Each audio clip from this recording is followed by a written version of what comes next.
Almost 4 years ago I made this multifunction workbench, and since then I've made some improvements in it, which I'd like to show you in this video. I'll also use this opportunity to install a new hinged bracket for my plunge saws aluminum guide.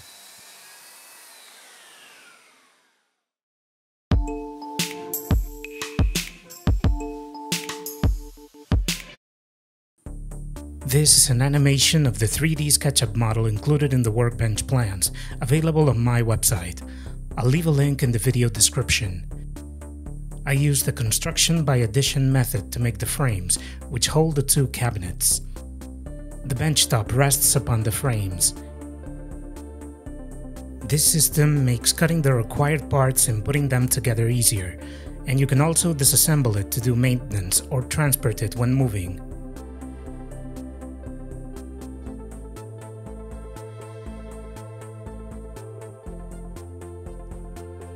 Before installing the guide rail bracket for the track saw, I'm going to give you a brief summary of some of the modifications I made in the workbench. In the backside, I've installed 4 doors to store all kinds of accessories.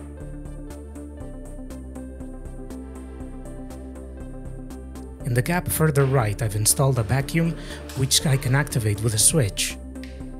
I've installed a second switch for a fan to prevent the vacuum from getting too hot while in operation. Every good workbench should have a vise, which in mine it's on the right side. A few months ago I built some versatile magnetic protectors to work with metals and pipes without damaging the vise jaws.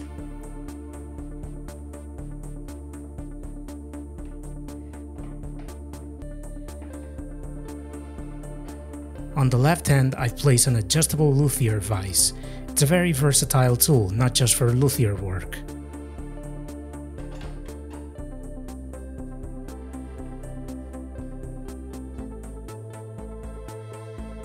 I cut a channel in the bench top so I can remove easily when I don't need to use it. This is the front of the bench. I've installed 20 drawers of different heights so I can store all kinds of tools and accessories and keep them on hand.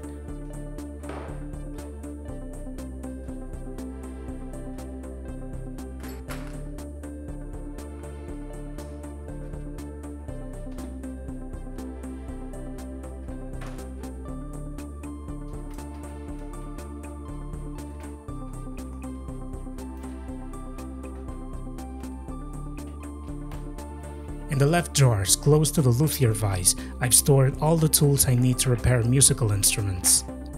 Back then, I installed 4 retractable wheels whose height can be adjusted with this homemade wrench.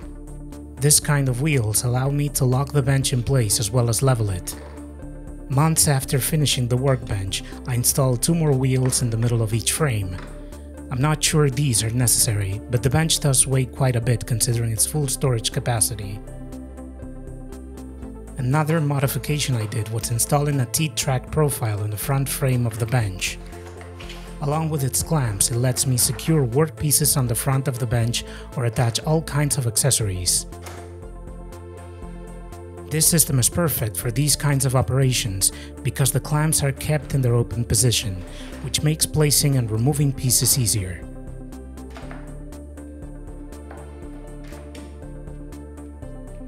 I can use the hold-fast clamps both in the front holes of the frame and in the bench top to hold down all kinds of workpieces. In order to make the bench top, I used beech finger joint board, but any kind of board would do, such as MDF or plywood at least 35 mm thick so that you can use the hold-fast clamps. You can also join 2 boards together to reach the required thickness. I've also bought some iron hold-fast clamps which work similarly, although these are a little faster and more convenient to use, making them perfect for repetitive jobs, for example.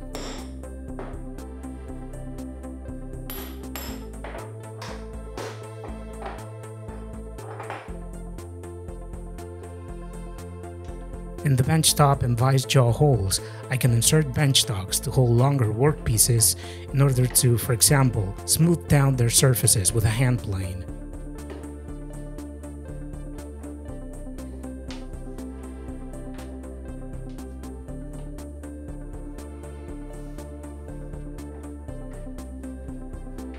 All of these accessories are perfect for using in any other work table, like my modular workbench.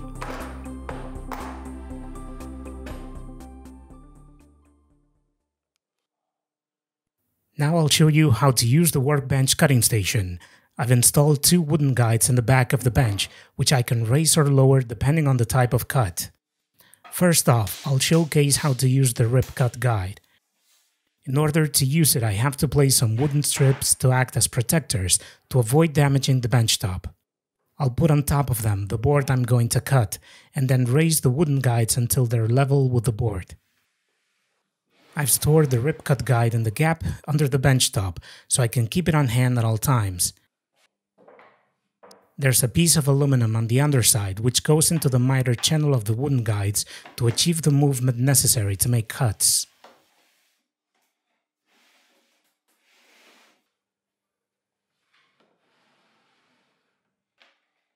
I insert the track saw into the rip cut guide and adjust it in accordance with the required cut measurements. Now with both hands I move the rip cut guide and the saw to cut the board.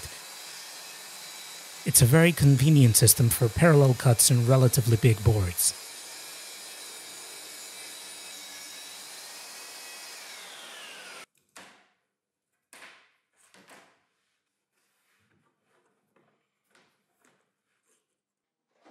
Finally, I'll showcase the crosscut system.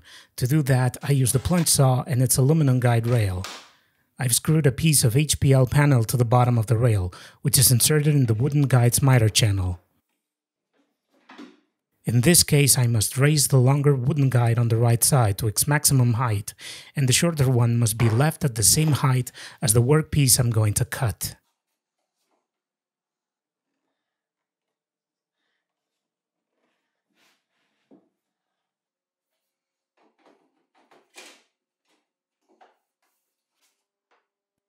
Back in the day, I made a stop for the front of the bench to ensure cuts are square.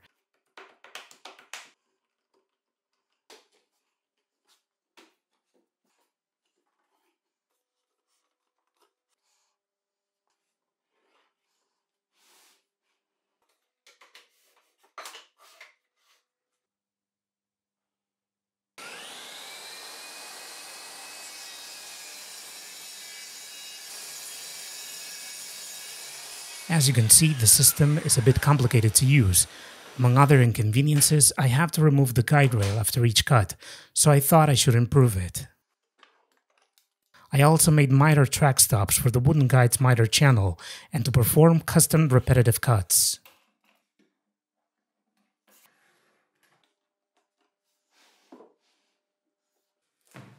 Here's the guide rail bracket box sent to me by Dashboard so I could test it. I'd like to thank them for their help. As you can see, it was perfectly and neatly packaged. I'm going to assemble the system parts without going into every step, as in Dashboard's website you'll find some great videos which I'm also going to follow so I can get it done more quickly. The assembly is easy and takes around 15 minutes. If you're interested in this kind of guide bracket, I'll leave a link in the video description. It's time to install the guide rail bracket on the workbench. I'm going to remove the shorter wooden guide and mount the bracket on the saw guide rail. To do this, I must insert the bracket in some grooves on the underside of the guide rail and tighten some knobs.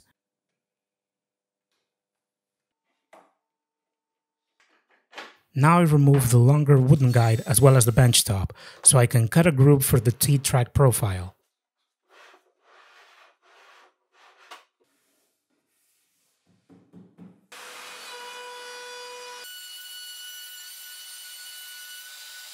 After figuring out the exact position for the profile, I cut the groove in several runs with a handheld router.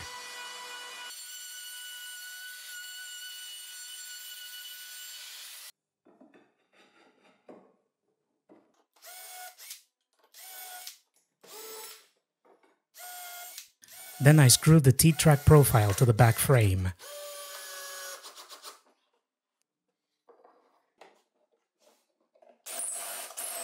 I also have to make a new hole in the frame for this threaded insert, which will allow me to secure the shorter wooden guide in its new emplacement. I'll use a piece of wood as a guide to obtain a square hole.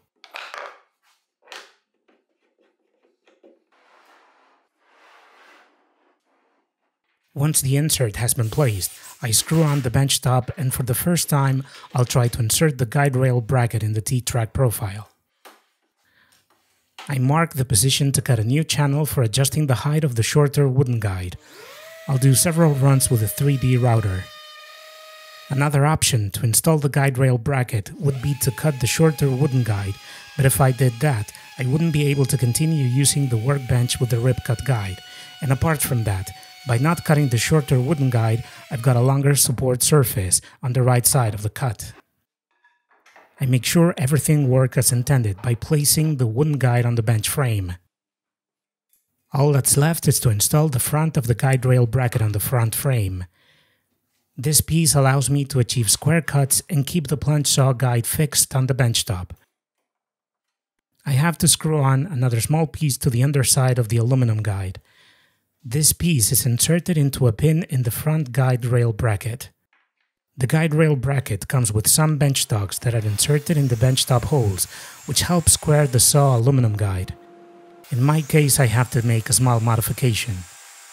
I'm going to cut 2 pieces of plywood to give some extra length to these bench stocks. After cutting them and drilling them with the drill press, I make sure everything is correct. This is a fairly clever system. You only need to loosen the 2 parts of the guide rail bracket, move the aluminum guide up to the bench stocks, and at that moment, tighten the 2 guide rail bracket parts again. I'm also going to mark the cutting line on the bench top, using a blade at a depth of 2 mm. The bench top now has 2 cutting lines, the one I've been using up to this point and the new one. I'm going to do some tests to make sure everything is working as intended and I can make square cuts. If that's not the case, it will be an easy thing to correct by modifying the plywood pieces that act as bench stocks. I'm going to test it by making some cuts on this plywood strip. First, I must adjust the height of the guide rail bracket.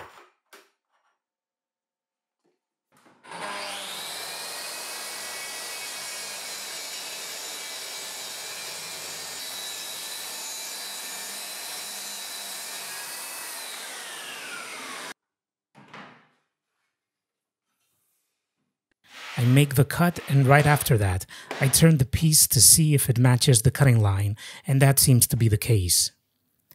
To do this check correctly, the plywood strip has to be perfectly parallel.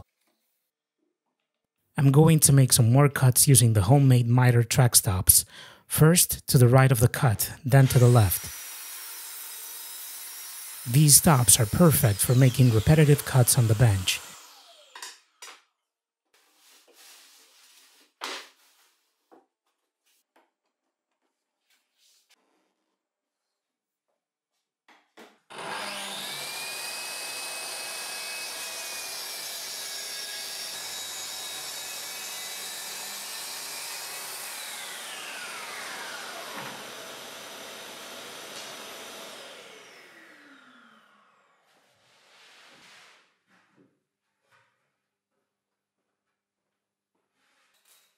With this cutting station, I can cut pieces up to 100 centimeters deep and about 140 centimeters long. The other great advantage of using this kind of hinged guide rail bracket is that once I lift the aluminum guide, I can use the workbench normally again. Removing the cutting system again is very simple and easy. You only need to loosen the back bracket knobs to remove the rail. Remove the shorter wooden guide in order to take out the bracket, and do the same with the front bracket.